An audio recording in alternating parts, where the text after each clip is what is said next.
Well, Eagle Nation, a lot of smack talking going on today. An Eagle player calling out the former DC and Juju TikTok Schuster back at it yet again.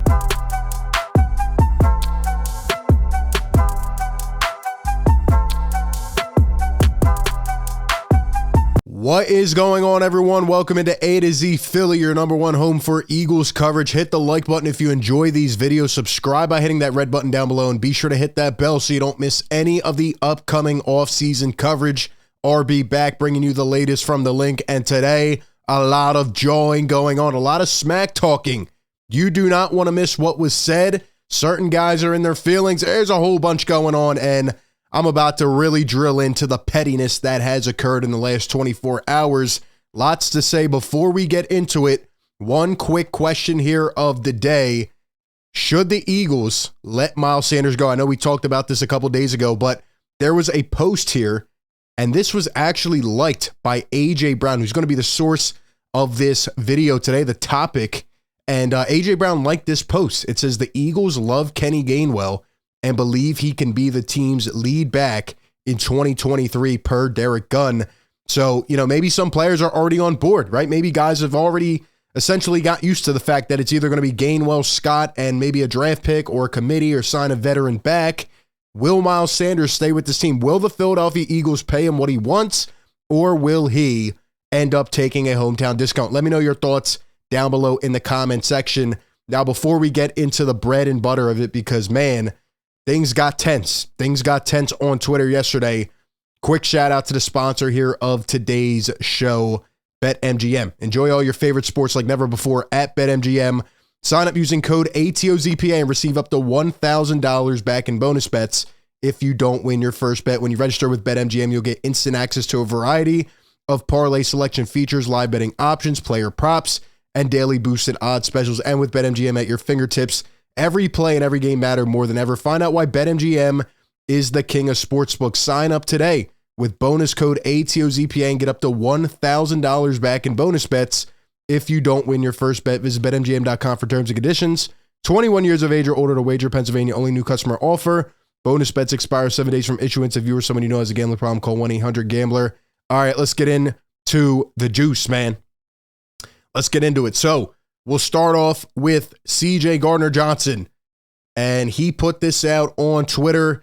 There was a clip going around of Jonathan Gannon talking about what went wrong in the last half of the Super Bowl, where the Eagles eventually choked a 10-point lead and lost to the Kansas City Chiefs. And essentially, the gist of it was, we just didn't make enough plays. And he said, I have to put them in better positions to make plays and stuff. But he just said that the team overall didn't get it done, and they didn't make enough plays. Really, they didn't make any plays because the Chiefs came storming back, and we know how the game ended and all. And CJ Gardner-Johnson quote tweeted it, and he says, you didn't put us in position to make plays. So maybe it's just full-blown, you're gone, I can say what I want. Maybe, some guys like CJ Gardner-Johnson didn't have really a liking for John Gannon. I mean, the talk around the team was he was a smart mind, and the players could relate to him, but now with the new hire of Sean Desai, he has a lot of good things said about mentorship, leadership, and those things have really been drilled. So it kind of makes me think, okay, maybe the Eagles were trying to get someone a little more personable, a guy that, might listen or have an open ear and be willing to adjust, because obviously Jonathan Gannon stayed with that same scheme, and he fooled Eagles fans, in the first couple playoff games. He was bringing pressure, and he kind of just switched it up.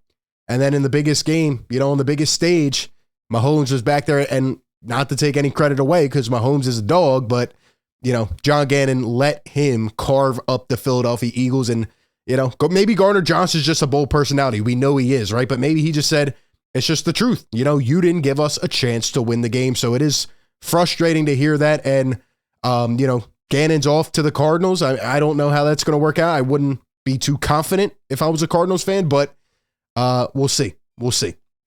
Now, to get into the real cream of the crop. So Juju TikTok Schuster, we remember this from about a week or two ago, actually a couple weeks now, on Valentine's Day. He put this out, which was very, very odd. It was just weird. He's thinking about James Bradbury on Valentine's Day right after the Super Bowl. And, we know how the whole play went down. And obviously I will stand on my take. It was not or it should not have been, a flag, but it was. The game ended, and it is what it is, right?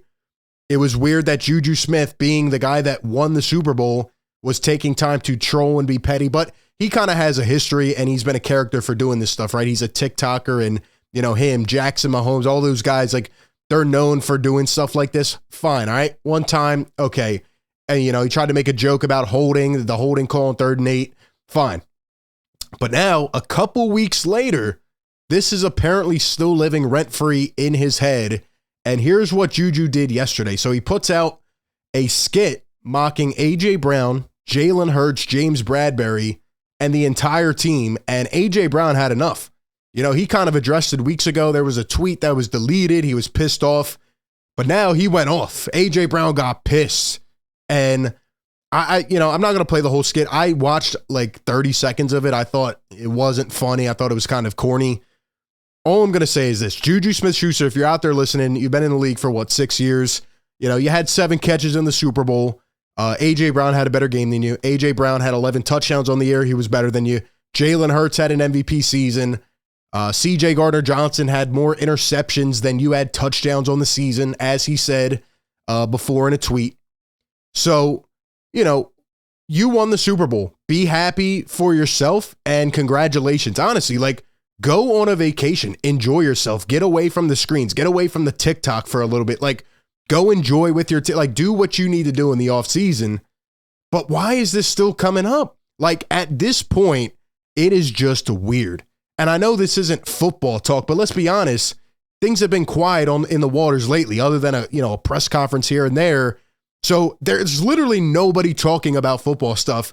And yet Juju Smith-Schuster, once again, thinks it's a good idea to come out and troll the Philadelphia Eagles. It's just gotten weird at this point. If this was a player on the Philadelphia Eagles, I would say the same thing that I'm about to say. You're almost ruining part of your career, because not only are the Eagles going to be juiced up if they play you again, not only is A.J. Brown probably fired up and going to have an even better game if he goes up against the Chiefs and you're on the Chiefs again.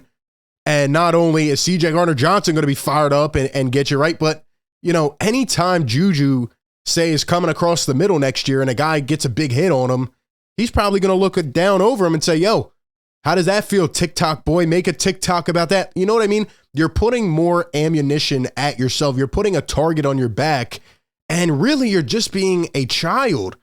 That's what he's being, a child. Now, there are guys that do YouTube, TikTok, they do a bunch of things. They're in the professional sports world, and they're athletes, and they do a great job, right?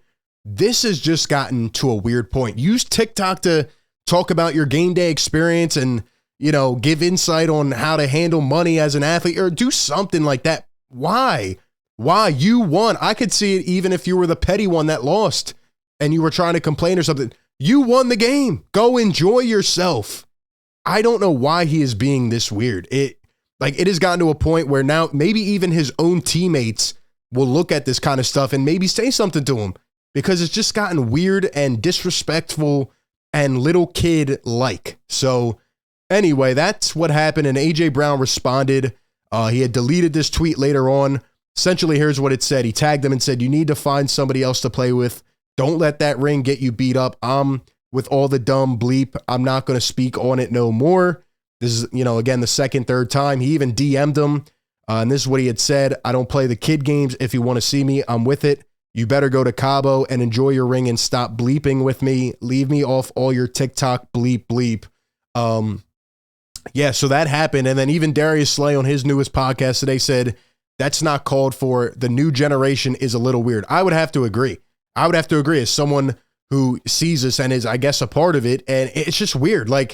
Back then, guys didn't have the social media world. They didn't have, all of this ammunition and all this inspiration to just kind of add on to it, but it's being used for the wrong purpose in this situation. And it's not even like it's the next day anymore, or a couple days after.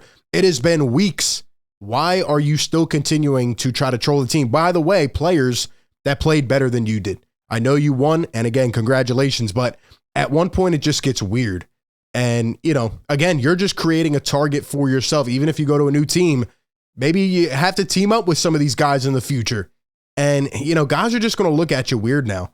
and they're going to, say things to you. And I mean, it comes with the territory. If he is comfortable with that, fine. But I don't know. It just kind of soils some of the game and a lot of the fans out there probably don't like it either. It's acting very immature. And when it comes down to it, man, I mean, it is what it is. And it's not even like you were the game changer, right? Travis Kelce had the most catches on the Chiefs. Pat Mahomes literally won the game being a hero. It's not even like you're that guy. Juju, you're not that guy. You're not that dude. Why do you think you're that dude? Nobody cares about you. Nobody cares about this TikTok stuff. So cut it out, man. Cut it out. It probably caters to a young audience. It grabs analytics and it, pulls people in and makes them more aware of Juju. But the grown men that you have to, spend every day with in that locker room, they're probably looking at you like, this is a foolish type of technique, man. So anyway, that is my take on it. I guess that's what happens in late February, early March when there's not much else to talk about. But go out there, practice, go do something, learn a new trait. Who knows? But stop it. Stop it with the TikTok foolishness. Those are my thoughts. Give me all of yours down below. Appreciate everybody for tuning in. Be sure to like, comment, subscribe. And like always, I will catch you all in the next one. Peace.